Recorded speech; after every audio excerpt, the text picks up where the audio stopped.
Dr. Seward's Diary, 18th of September. I drove at once to Hillingham and arrived early. Keeping my cab at the gate, I went up the avenue alone. I knocked gently and rang as quietly as possible, for I feared to disturb Lucy or her mother, and hoped to only bring a servant to the door. After a while, finding no response, I knocked and rang again. Still no answer. I cursed the laziness of the servants, that they should lie abed at such an hour, for it was now 10 o'clock, and so rang and knocked again, but more impatiently, but still without response. Hitherto I had blamed only the servants, but now a terrible fear began to assail me. Was this desolation but another link in the chain of doom which seemed drawing tight around us? Was it indeed a house of death to which I had come too late? I knew that minutes, even seconds of delay might mean hours of danger to Lucy, if she had had again one of those frightful relapses, and I went round the house to try if I could find by chance an entry any place. I could find no means of ingress. Every window and door was fastened and locked, and I returned baffled to the porch. As I did so, I heard the rapid pit-pat of a swiftly driven horse's feet. They stopped at the gate, and a few seconds later I met Van Helsing running up the avenue. When he saw me, he gasped out, "Then it was you, and just arrived. How is she? Are we too late? Did you not get my telegram?" I answered as quickly and coherently as I could that I had only got his telegram early in the morning and had not lost a minute in coming here, and that I could not make anyone in the house hear me. He paused and raised his hat as he said solemnly, "Then I fear we are too late. God's will be done." With his usual recuperative energy, he went on, "Come, if there be no way open to get in, we must make one. Time is all in all to us now." We went round to the back of the house, where there was a kitchen window. The professor took a small surgical saw from his case, and handing it to me, pointed to the iron bars which guarded the window. I attacked them at once, and had very soon cut through 3 of them. Then, with a long, thin knife, we pushed back the fastening of the sashes, and opened the window. I helped the professor in and followed him. There was no one in the kitchen or in the servants' rooms, which were close at hand. We tried all the rooms as we went along, and in the dining room, dimly lit by the rays of light through the shutters, found 4 servant women lying on the floor. There was no need to think them dead, for their stertorous breathing and the acrid smell of laudanum in the room left no doubt as to their condition. Van Helsing and I looked at each other, and as we moved away he said, "We can attend to them later." Then we ascended to Lucy's room. For an instant or two we paused at the door to listen, but there was no sound that we could hear. With white faces and trembling hands we opened the door gently and entered the room. How shall I describe what we saw? On the bed lay 2 women, Lucy and her mother. The latter lay furthest in, and she was covered with a white sheet, and the edge of which had been blown back by the draught broken through the window, showing the drawn white face with a look of terror fixed upon it. By her side lay Lucy, with face white and still more drawn. The flowers which had been round her neck we found upon her mother's bosom, and her throat was bare, showing the 2 little wounds, which we had noticed before, but looking horribly white and mangled. Without a word the professor bent over the bed, his head almost touching poor Lucy's breast. Then he gave a quick turn of his head, as one who listens, and leaping to his feet, he cried to me, "It is not yet too late. Quick, quick, bring the brandy." I flew downstairs and returned with it, taking care to smell and taste it, lest it too were drugged with the decanter of sherry, which I found on the table. The maids were still breathing, but more restlessly, and I fancied that the narcotic was wearing off. I did not stay to make sure, but returned to Van Helsing. He rubbed the brandy, as on another occasion, on her lips and gums, and on her wrists and the palms of her hands. He said to me, "I can do this, all that can be at the present. You go wake those maids, flick them in the face with a wet towel, and flick them hard. Make them get heat and fire and a warm bath. This poor soul is nearly as cold as that beside her, and she will need to be heated before we can do anything more." I went at once and found little difficulty in waking 3 of the women. The 4th was only a young girl, and the drug had evidently affected her more strongly, so I lifted her on the sofa and let her sleep. The others were dazed at first, but as remembrance came back to them, they cried and sobbed in a hysterical manner. I was stern with them, however, and would not let them talk. I told them that one life was bad enough to lose, and that if they delay, they would sacrifice Miss Lucy. So sobbing and crying, they went about their way, half clad as they were, and prepared fire and water. Fortunately, the kitchen and boiler fires were still alive, and there was no lack of hot water. We got a bath and carried Lucy out as she was and placed her in it. Whilst we were busy chafing her limbs, there was a knock at the hall door. One of the maids ran off, hurried on some more clothes, and opened it. Then she returned and whispered to us that there was a gentleman who had come with a message for Mr. Holmwood. I bade her simply tell me that he must wait, for we could see no one now. She went away with the message, and engrossed with our work, I clean forgot all about him. I never saw in all my experience the professor work in such deadly earnest. I knew, as he knew, that it was a stand-up fight with death, and in a pause told him so. He answered me in a way that I did not understand, but with the sternest look that his face could wear. If that were all, I would stop here where we are now, and let her fade into peace, for I see no light in life over her horizon. He went on with his work with, if possible, renewed and more frenzied vigor. Presently we both began to be conscious that the heat was beginning to be of some effect. Lucy's heart beat a trifle more audibly to a stethoscope, and her lungs had a perceptible movement. Van Helsing's face almost beamed, and as we lifted her from the bath and rolled her on a hot sheet to dry her, he said to me, "The first gate is ours, check to the king." We took Lucy into another room, which had by now been prepared, and laid her in bed and forced a few drops of brandy down her throat. I noticed that Van Helsing had tied a soft silk handkerchief round her throat. She was still unconscious, and was quite as bad as, if not worse than, we had ever seen her. Van Helsing called in one of the women and told her to stay with her, and not to take her eyes off her till we returned, and then beckoned me out of the room. "We must consult as to what is to be done," he said, as we descended the stairs. In the hall he opened the dining-room door, and we passed in. He closed the door carefully behind him. The shutters had been opened, but the blinds were already down. And with the obedience to the etiquette of death which the British women of the lower classes always rigidly observes. The room was therefore dimly dark. It was, however, light enough for our purposes. Van Helsing's sternness was somewhat relieved by a look of perplexity. He was evidently torturing his mind about something, so I waited for an instant, and he spoke. "What are we to do now? Where are we to turn for help? We must have another transfusion of blood, and that soon, or that poor girl's life won't be worth an hour's purchase. You are exhausted already. I am exhausted too. I fear to trust those women, even if they would have courage to submit. What are we to do for someone who will open his veins for her? What's the matter with me, anyhow?" The voice came from the sofa across the room, and its tones brought relief and joy to my heart, for they were those of Quincy Morris. Van Helsing stared angrily at the first sound, but his face softened and a glad look came into his eyes, as I cried out, "Quincy Morris!" and rushed towards him with outstretched hands. "What brought you here?" I cried as our hands met. "I guess art is the cause." He handed me a telegram. "Have not heard from Seward for 3 days, and am terribly anxious. Cannot leave. Father still in same condition. Send me word how Lucy is. Do not delay. Holmwood." I think I came just in the nick of time. You know you have only to tell me what to do.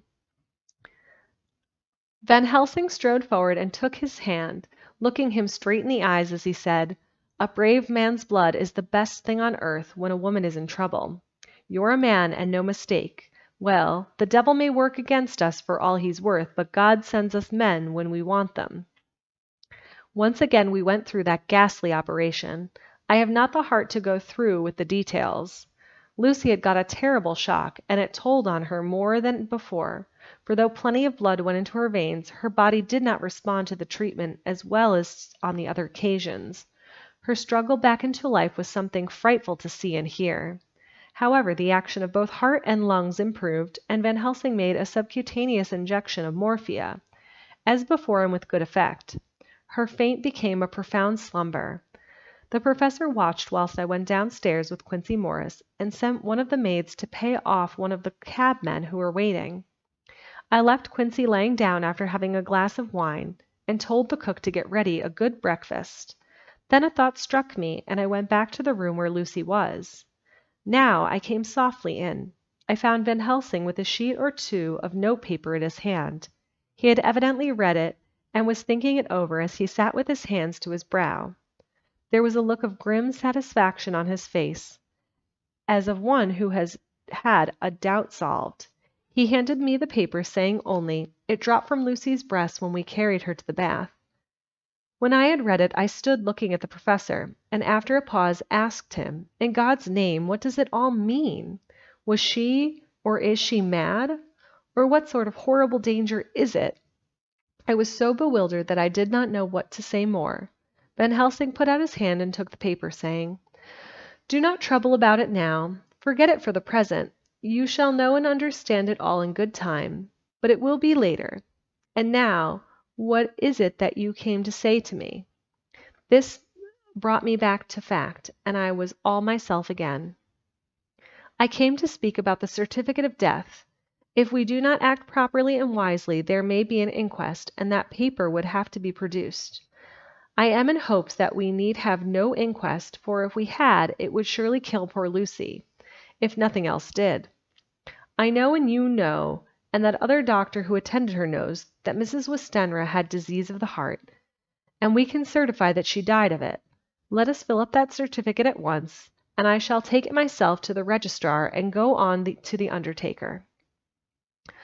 "Good, oh my friend John, well thought of. Truly, Miss Lucy, if she be sad in the foes that beset her, is at least happy in the friends that love her. 1, 2, 3, all open their veins for her, besides one old man. Ah, yes, I know, friend John, I am not blind. I love you all the more for it. Now go." In the hall I met Quincy Morris with a telegram for Arthur, telling him that Miss Westenra was dead, that Lucy also had been ill, but was now going on better, and that Van Helsing and I were with her. I told him where I was going, and he hurried me out, but, as I was going, said, when you come back, Jack, may I have 2 words with you all to ourselves?" I nodded in reply and went out. I found no difficulty about the registration, and arranged for the local undertaker to come up in the evening to measure for the coffin and make arrangements. When I got back, Quincy was waiting for me. I told him I would see him as soon as I knew about Lucy, and went up to her room. She was still sleeping, and the professor seemingly had not moved from his seat at her side. From his putting his fingers to her lips, I gathered that he expected her to wake before long, and was afraid of her stalling nature. So I went down to Quincy and took him into the breakfast room, where the blinds were not drawn down, and which was a little more cheerful, or rather less cheerless, than the other rooms. When we were alone, he said to me, "Jack Seward, I don't want to shove myself in anywhere where I've no right to be, but this is no ordinary case. You know I loved that girl and wanted to marry her, but although that's all past and gone, I can't help feeling anxious about her all the same. What is it that's wrong with her? The Dutchman, and a fine old fellow he is, I see that, said, that time you 2 came into that room, you must have another transfusion of blood, and that both you and he were exhausted. Now I know well that you medical men speak in camera, and that a man must not expect to know what they consult about in private, but this is no common matter, and whatever it is, I have done my part. Is not that so?" "That's so," I said, and he went on. "I take it that both you and Van Helsing had already done what I did today. Is not that so?" "That's so." "And I guess Art was in it too. When I saw him 4 days ago down at his own place, he looked queer. I have not seen anything pulled down so quick since I was on the Pampas and had a mare that I was fond of go to grass, all in a night. All of those big bats that they call vampires had got at her in the night, and what with his gorge and vein left open, there wasn't enough blood in her to let her stand up, and I had to put a bullet through her as she lay. Jack, if you tell me without betraying confidence, Arthur was the first, is not that so?" As he spoke, the poor fellow looked terribly anxious. He was in a torture of suspense regarding the woman he loved, and his utter ignorance of the terrible misery which seemed to surround her intensified his pain. His very heart was bleeding, and it took all the manhood of him, and there was a royal lot of it too, to keep him from breaking down. I paused before answering, for I felt that I must not betray anything which the professor wished to keep secret. But already he knew so much and guessed so much that there could be no reason for not answering. So I answered in the same phrase, "That's so." "About how long has this been going on?" "About 10 days," I said. 10 days! Then I guess Jack Seward that the poor pretty creature that we all love has had put into her veins within that time the blood of 4 strong men. Men alive! Her whole body wouldn't hold it. Then coming close to me, he spoke in a fierce half-whisper, "What took it out?" I shook my head. "That," I said, "is the crux. Van Helsing is simply frantic about it, and I am at my wits' end. I can't even hazard a guess. There has been a series of little circumstances which have thrown out all our calculations as to Lucy being properly watched. But these shall not occur again. Here we stay until all be well, or ill." Quincy held out his hand. "Count me in," he said. "You and the Dutchman will tell me what to do, and I'll do it." When she spoke late in the afternoon, Lucy's first movement was to feel in her breast and, to my surprise, produce the paper which Van Helsing had given me to read. The careful professor had replaced it where it had come from, lest on waking she should be alarmed. Her eye then lit on Van Helsing and on me too, and gladdened. Then she looked round the room, and seeing where she was, shuddered. She gave a loud cry and put her poor thin hands before her pale face. We both understood what that meant, that she had realized to the full her mother's death. So we tried what we could to comfort her. Doubtless sympathy eased her somewhat, but she was very low in thought and spirit, and wept silently and weakly for a long time. We told her that either or both of us would now remain with her all the time, and that seemed to comfort her. Towards dusk she fell into a doze. Here a very odd thing occurred. While still asleep, she took the paper from her breast and tore it in two. Van Helsing stepped over and took the pieces from her. All the same, however, she went on with the action of tearing, as though the materials were still in her hands. Finally, she lifted her hands and opened them as though scattering the fragments. Van Helsing seemed surprised, and his brows gathered as if in thought, but he said nothing. 19th of September. All last night she slept fitfully, being always afraid to sleep, and something weaker when she woke from it. The professor and I took it in turns to watch, and we never left her for a moment unattended. Quincy Morris said nothing about his intention, but I knew that all night long he patrolled round and round the house. When the day came, its searchlight showed the ravages in poor Lucy's strength. She was hardly able to turn her head, and the little nourishment which she could take seemed to her no good. At times she slept, and both Van Helsing and I noticed the difference in her, between sleeping and waking. Whilst asleep she looked stronger, although not haggard, and her breathing was softer. Her open mouth showed the pale gums drawn back from the teeth, which thus looked positively longer and sharper than usual.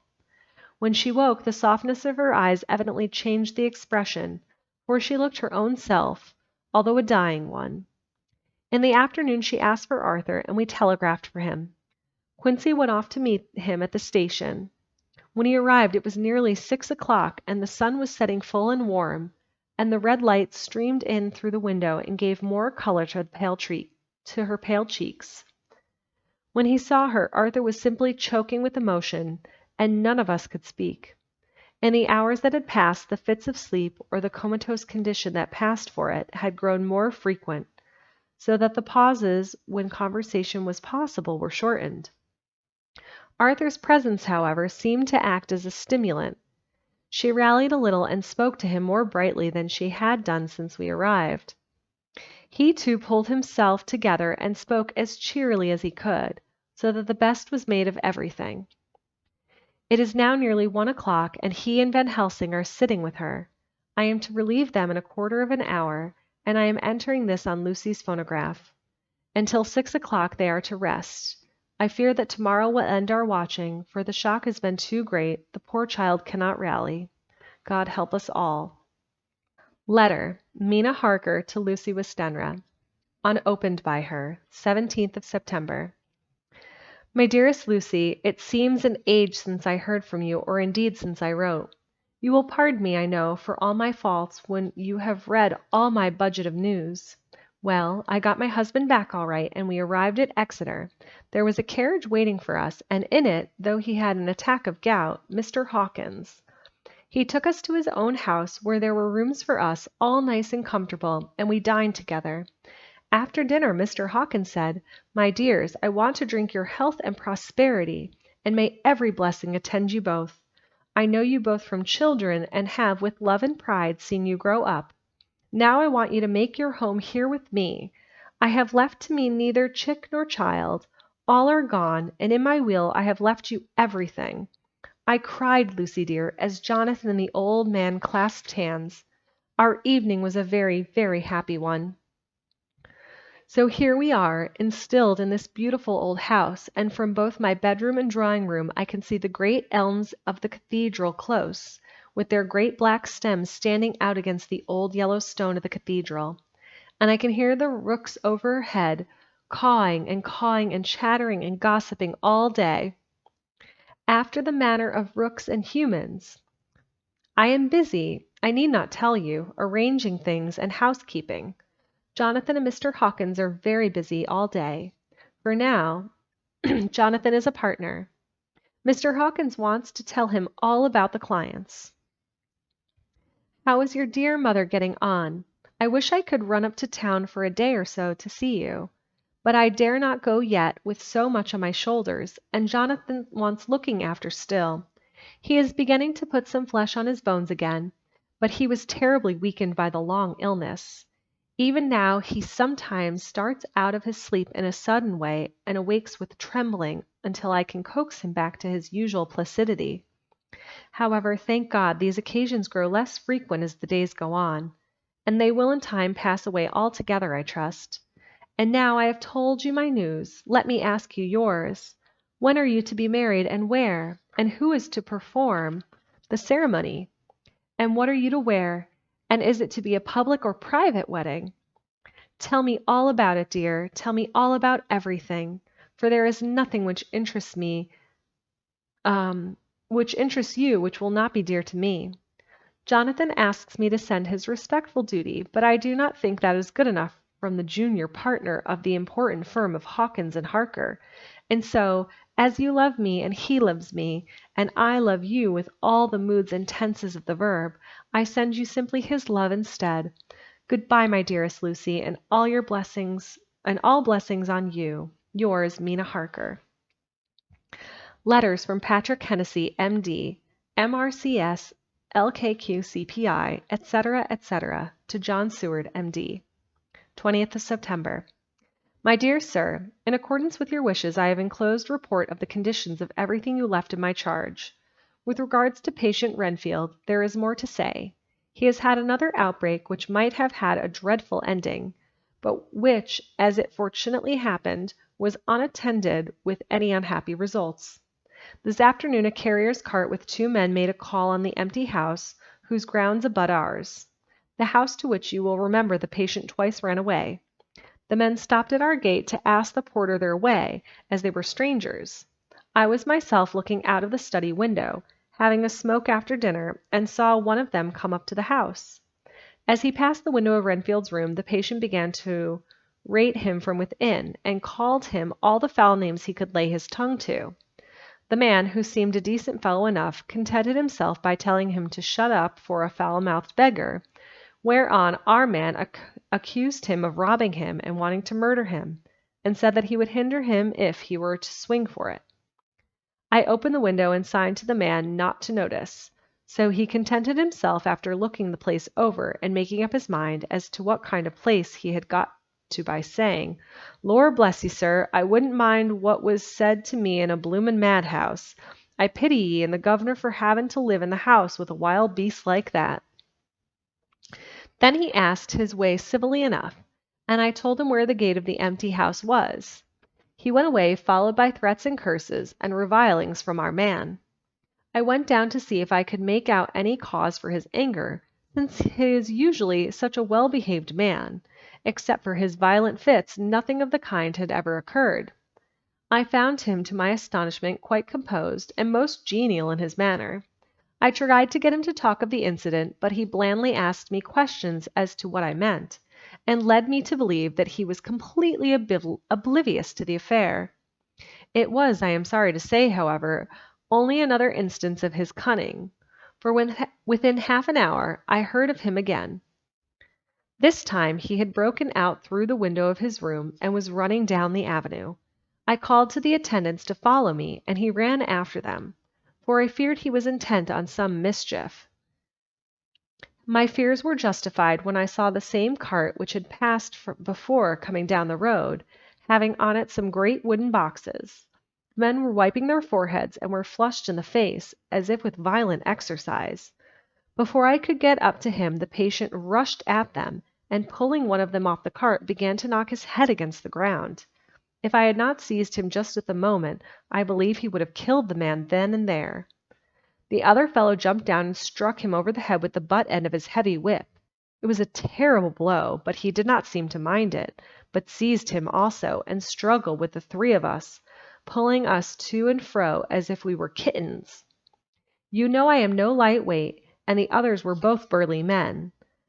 At first he was silent in his fighting, but as we began to master him, and the attendants were putting a strait waistcoat on him, he began to shout, "I'll frustrate them! They shan't rob me! They shan't murder me by inches! I'll fight for my lord and master!" and all sorts of similar incoherent ravings. It was with very considerable difficulty that they got him back in the house and put him in the padded room. One of the attendants, Hardy, had a finger broken in the padded room. Had a finger broken. However, I set it all right, and he is going on well. The two carriers were at first loud in their threats of action for damages, and promised to rain all the penalties of the law on us. Their threats were, however, mingled with some sort of indirect apology for the defeat of two of them by a feeble madman. They said that if it had not been for the way their strength had been spent in carrying raising the heavy boxes to the cart, they would have made short work of him. They gave as another reason for their defeat the extraordinary state of drought to which they had been reduced in the dusty nature of their occupation, and the reprehensible distance from the scene of their labors of any place of public entertainment. I quite understood their drift, and after a stiff glass of grog, or rather more of the same, and with each a sovereign in hand, they made light of the attack and swore that they would encounter a worse madman any day for the pleasure of meeting so bloomin' good a bloke as your correspondent. I took their names and addresses in case they might be needed.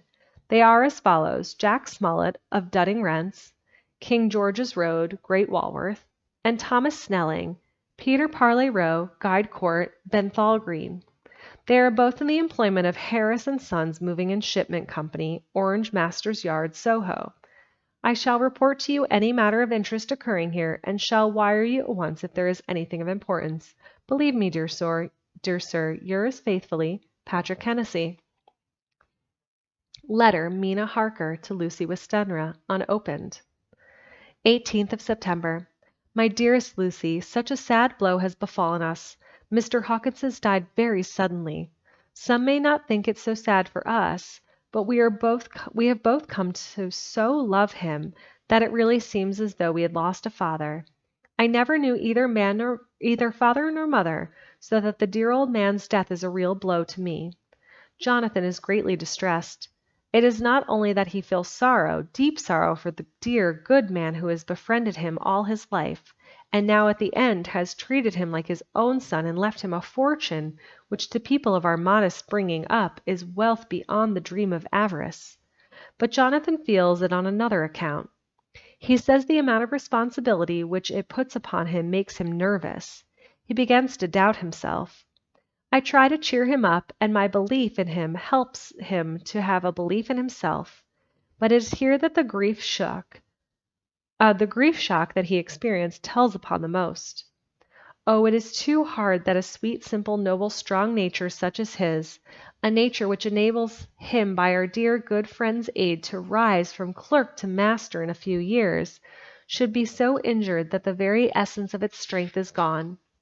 Forgive me, dear, if I worry you with my troubles in the midst of your own happiness, but Lucy, dear, I must tell someone, for the strain of keeping up a brave and cheerful appearance to Jonathan tries me, and I have no one here that I can confide in. I dread coming up to London, as we must do the day after tomorrow, for poor Mr. Hawkins left in his will that he was to be buried in the grave with his father. As there are no relations at all, Jonathan will have to be chief mourner. I shall try to run over to see you, dearest, if only for a few minutes. Forgive me for troubling you with all my blessings, your loving Mina Harker. Dr. Seward's Diary, 20th of September. Only resolution and habit can let me make an entry tonight. I am too miserable, too low-spirited, too sick of the world and all in it, including life itself, that I would not care if I heard this moment the flapping of the wings of the angel of death, as he has been flapping those grim wings to some purpose of late. Lucy's mother and Arthur's father, and now let me get on with my work. I duly relieved Dr. Van Helsing in his watch over Lucy. We wanted Arthur to go to rest also, but he refused at first. It was only when I told him that we should want him to help us during the day, and that we must not all break down for want of rest, lest Lucy should suffer, that he agreed to go. Van Helsing was very kind to him. Come, my child, he said, come with me. You are sick and weak, and have had such sorrow and such mental pain, as well as that tax on your strength that we know of. You must not be alone, for to be alone is to be full of fears and alarms. Come to the drawing room, where there is a big fire, and there are 2 sofas. I shall lay on one, and on the other, and our sympathy will be comfort to each other, even though we do not speak, and even if we sleep. Arthur went off with him, casting back a longing look on Lucy's face, which lay on her pillow, almost whiter than the lawn. She lay quite still, and I looked round the room to see that all was as it should be. I could see that the professor had carried out in this room, as in the others, his purpose of using garlic. The whole of the window sashes reeked with it, and round Lucy's neck and over the silk handkerchief which Van Helsing made her keep on, was a rough chaplet of the same odorous flowers. Lucy was breathing somewhat stertorously, and her face was at its worst, for the open mouth showed the pale gums. Oh, hi, Daniel. Hi, welcome. Oh, let me just finish this paragraph. I'll take a little break. Her teeth in the dim, uncertain light seemed longer and sharper than they had been in the morning. In particular, by some trick of the light, the canine teeth looked longer and sharper than the rest. I sat down by her, and presently she moved uneasily. At the same moment there came a sort of dull flapping or buffeting at the window. I went over to it softly and peeped out by the corner of the blind. There was a full moonlight, and I could see that the noise was made by a great bat which wheeled round, doubtlessly attracted by the light, although so dim, and every now and again struck the window with its wings. When I came back to my seat, I found that Lucy had moved slightly and had torn away the garlic flowers from her throat. I replaced them as well as I could and sat watching her. Presently she woke, and I gave her food, as Van Helsing had prescribed. She took but a little, and that languidly. There did not seem to be with her now the unconscious struggle for life and strength that had hitherto so marked her illness. It struck me as curious that the moment she became conscious she pressed the garlic flowers close to her, as was certainly odd that whenever she got into that lethargic state, with the stertorous breathing, she put the flowers from her, but that when she waked she clutched them closely. There was no possibility of making any mistake about this, for in the long hours that followed she had many spells of sleeping and waking, and repeated both actions many times. At 6 o'clock Van Helsing came to relieve me. Arthur had then fallen into a doze, and he mercifully let him sleep on. When he saw Lucy's face, I could hear the hissing indraw of his breath, and he said to me in a sharp whisper, "Draw up the blind, I want light." Then he bent down, and with his face almost touching Lucy's, examined her carefully. he removed the flowers and lifted the silk handkerchief from her throat. As he did so, he started back, and I could hear his ejaculation, Mein Gott, as it was smothered in his throat. I bent over and looked too, and as I noticed some queer chill came over me. The wounds on the throat had absolutely disappeared. For fully 5 minutes Van Helsing looked at her, with his face at its sternest. Then he turned to me and said calmly, "She is dying. It will not be long now. It will be much difference, mark me, whether she dies conscious or in her sleep. Wake that poor boy and let him come and see the last. He trusts us, and we have promised him." I went to the dining room and waked him. He was dazed for a moment, but when he saw the sunlight streaming in through the edges of the shutters, he thought he was late, and expressed his fear. I assured him that Lucy was still asleep, but told him as gently as I could that both Van Helsing and I feared that the end was near. He covered his face with his hands and slid down on his knees by the sofa, where he remained, perhaps a minute, with his head buried, praying, whilst his shoulders shook with grief. I took him by the hand and raised him up. "Come," I said, "my dear old fellow, summon all your fortitude. It will be the best and easiest for her." When we came into Lucy's room, I could see that Van Helsing had, with his usual forethought, been putting matters straight, and making everything look as pleasing as possible. He had even brushed Lucy's hair so that it lay on the pillow in its usual sunny ripples. When we came into the room, she opened her eyes and, seeing him, whispered softly, "Arthur, oh my love, I am so glad you've come." He was stooping to kiss her when Van Helsing motioned him back. "No," he whispered, "not yet. Hold her hand. It will comfort her more." So Arthur took her hand and knelt beside her, and she looked her best, with all the soft lines matching the angelic beauty of her eyes. Then gradually her eyes closed and she sank to sleep. For a little bit her breast heaved softly, and her breath came and went like a tired child's. And then, insensibly, there came the strange change which I had noticed in the night. Her breathing grew stertorous, the mouth opened, and the pale gums, drawn back, made the teeth look longer and sharper than ever. In a sort of sleep-waking, vague, unconscious way she opened her eyes, which were now dull and hard at once, and said in a soft, voluptuous whisper, such as I had never heard from her lips, "Arthur, oh my love, I am so glad you have come. Kiss me." Arthur bent eagerly over to kiss her, but at that instant Van Helsing, who, like me, had been startled by her voice, swooped upon him and, catching him by the neck with both hands, dragged him back with a fury of strength which I had never thought he could have possessed, and actually hurled him across the room. "Not for your life," he said, "not for your living soul and hers." And he stood between them like a lion at bay. Arthur was so taken aback that he did not for a moment know what to do or say, and before any impulse of violence could seize him, he realized the place and the occasion and stood silent, waiting.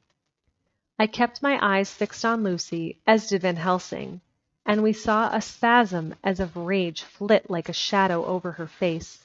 The sharp teeth clamped together, then her eyes closed and she breathed heavily. Very shortly after, she opened her eyes in all their softness, and putting out her poor, pale, thin hand, took Van Helsing's great brown one. Drawing it to her, she kissed it. "My true friend," she said in a faint voice, but with untellable pathos. "My true friend and his. Oh, guard him and give me peace." "I swear it," he said solemnly, kneeling beside her and holding up his hand, as one who registers an oath. Then he turned to Arthur and said to him, "Come, my child, take her hand in yours, and kiss her on the forehead, and only once." The eyes met instead of their lips, and so they parted. Lucy's eyes closed, and Van Helsing, who had been watching closely, took Arthur's arm and drew him away. And then Lucy's breathing became stertorous again, and all at once ceased. "It is all over," said Van Helsing. "She is dead." I took Arthur by the arm and led him away to the drawing-room, where he sat down and covered his face with his hands, sobbing in a way that nearly broke me down to see him. I went back to the room and found Van Helsing looking at poor Lucy, and his face was sterner than ever. Some change had come over her body. Death had given back part of her beauty, for her brow and cheeks had recovered some of their flowing lines. Even the lips had lost their deadly pallor. It was as if the blood, no longer needed for the working of the heart, had gone to make the harshness of death as little rude as might be. We thought her dying while she slept, and sleeping while she died. I stood beside Van Helsing and said, "Ah, well, poor girl. There is peace for her at last. It is the end." He turned to me and said with grave solemnity, "Not so, alas, not so. It is only the beginning." When I asked him what he meant, he only shook his head and answered, "We can do nothing as yet. Wait and see."